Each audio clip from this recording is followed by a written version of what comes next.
Dear Tequila, please feel free to make a bottle that's easy to pick up and pour from, or that fits on a shelf or in a rail, or that a pour spout fits into. Sincerely, me.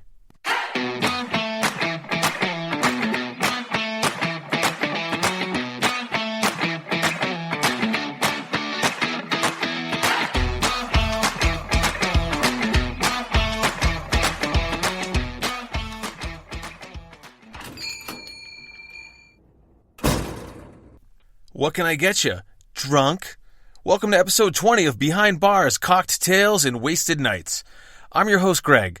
I've been working as a bartender for over 20 years, and over those years, I've seen a lot. My goal here is to share some of those high and low lights with you. Quick warning, this podcast contains sex, drugs, and some language that isn't suitable for anyone under 21 years of age, so you gotta have some ID. Okay.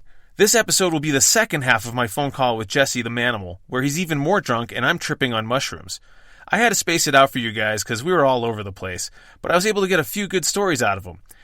He repeats them all 9 times, and I could have cut them down, but I wanted you all to truly have the drinking with Jesse experience that so few get to have. Speaking of drinking with Jesse, before we get started, you'll need a drink. For this one, I recommend the Blood and Sand. Invented in the 1920s in honor of the Rudolph Valentino film of the same name, the Blood and Sand has withstood the test of time for almost 100 years, just like our friendship. Actually, it's only been over 20, but it feels like 100. Just kidding.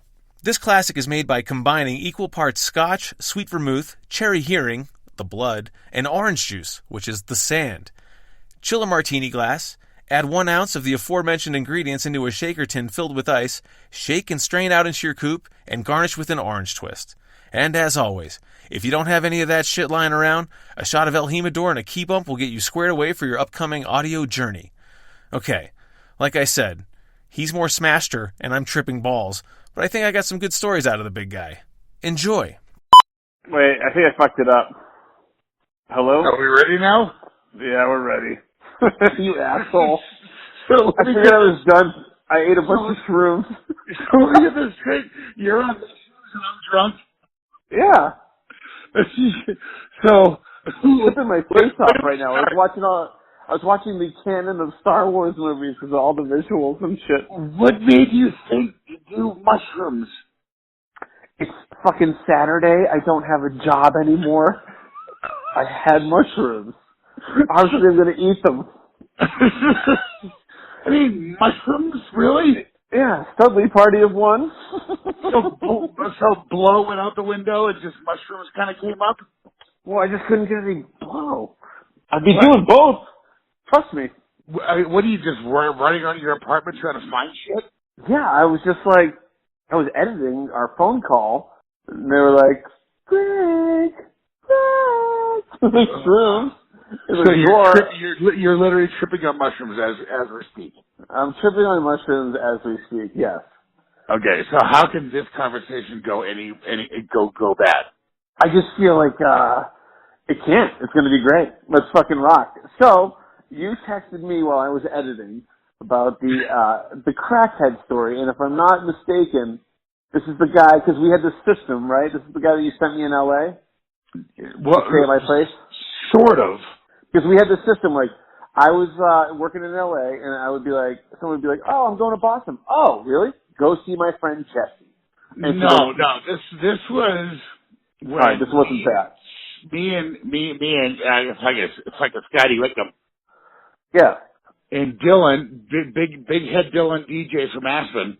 Yeah, Dylan, went to see Temple of the Dog at the Forum in L.A. Okay.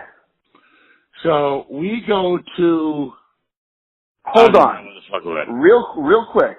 I just want to bring up this one thing. There was, just to finish that little deal that we had going, there was this one event where you sent me this dude who, like, oh, go look at my buddy Studley. So this guy fucking meets me. He ends up fucking, he was like, works in a kitchen. He was like a chef or something. I had lived in my apartment for 3 years. I had no idea what was going on. In one night, he, like, crashed at my place, and one night he scored crack 2 blocks away from my apartment, which I didn't even know was sold there because I had lived there for 3 years. Like, and then like he took his brother's car, he had a rental car, and he fucking turned it on the fucking freeway. I was like, okay, bye. Thanks, Jesse, for letting me back out here. Thanks. I have a problem with crackheads in Los Angeles. And then, but hold on. I gotta bring it with a good one, because then you get me this other girl, it was going to LA, to see my friend Studley, and I was like, oh god, Frumpy McNuggets over here, Jesus Christ. But then she had this really hot friend, Asha. She left me alone at a Hollywood bar to go fuck her for like 9 hours. Sorry. It's okay. I'm not mad at you. I mean, yeah, I know, exactly. Yeah, I'm a dick. Well, you anyway. still left me alone at a Hollywood bar. Like, I came out to see my good buddy Greg, and you left me alone at a fucking Hollywood bar.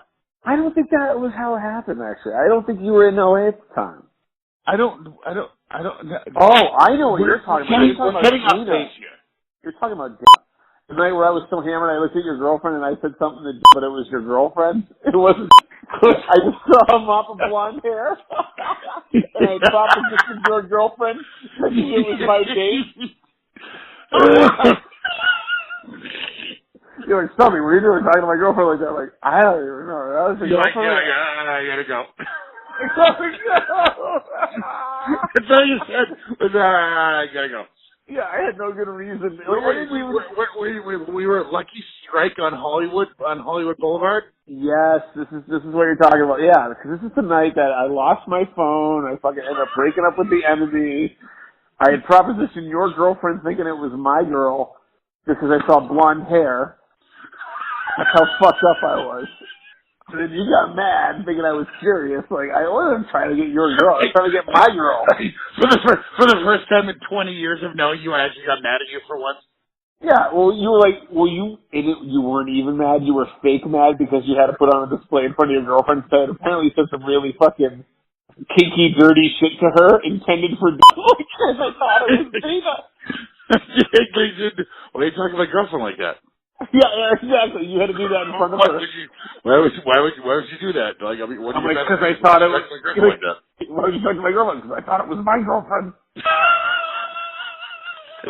What's wrong with us? Anyway, LA. Where was you? Fucking you, Scotty, Dylan, Forum, Temple of the Dog. Okay. Go. So we go to Temple of the Dog at the Forum, which is, if anyone's ever been to the Forum in Inglewood, it's in a fucking neighborhood. Like it is. It literally is like you could hit a 9-iron to fucking a house. Like we parked in someone's driveway basically, and some chick that was sitting behind us literally fell into the back of my head, and then told the security that I hit her. So we had to leave the show early, which was horrible because that was right around the time when they were doing like cover tunes. And anyway, we ended up obviously going to the Rainbow Room afterwards. Because why wouldn't you go to anywhere else after a Temple of the Dog show to the Rainbow Room? So we go to the Rainbow Room. Wait, where did you go? And we're at the Rainbow Room till last call, which in LA last call is like at fucking 9:30. It's 1:30. Whatever. It's still early. It's still way too early when you're at the Rainbow Room. You're just getting your fucking groove on at the Rainbow Room at 1:30. It sucks because there's no public transit. That's why. Everybody's driving, so it's like you got to stop it. So we have an Airbnb in Hollywood, and we get back to the Airbnb, and it's got this beautiful outdoor patio. Gorgeous. It's got the lights strung up on the fucking thing. So we didn't even like go into the house after. We're smoking cigarettes. We're all doing, you know what, and we're just hanging out. Me and copious amounts of cocaine. Yeah, we're literally smoking cigarettes and doing blow. We're sitting at the table doing blow. And after about being there because we all took roadies out of the Rainbow Room, because Rainbow Room they don't give a shit what you fucking do at the Rainbow Room. Wait, were you at the Rainbow Room? Yeah. Axl Rose can get away with anything, and so we can do whatever the fuck we want. Because Jesse, Axl Rose, similar. So we're sitting on the patio, and finally, after about a half an hour of being out in the patio, Dylan walks into the house and goes, "Jesse, there's someone in your bed." Yeah? I'm like, Dylan, no, what are you fucking talking about? No, there's no one in my bed. He goes, no, really, there's someone in your bed. So me and Scotty stand up, and lo and behold, there's a black dude sitting in my bed eating Pringles, my Pringles. In bed? That's offensive. You fucking get crumbs everywhere. Smoking crack. Wow. So we all smell the fucking telltale melted straw scent. And we're like, huh? The front door is open. We shut the front door as we left. Apparently, this dude walked in the front door. So I grabbed the guy after a minute of, what the fuck you doing? And he looks at, the funniest part about the whole thing is the guy stood up, he goes, I play football. Okay, great. You're a fucking athlete. Naked. What? That wasn't the first thing you said.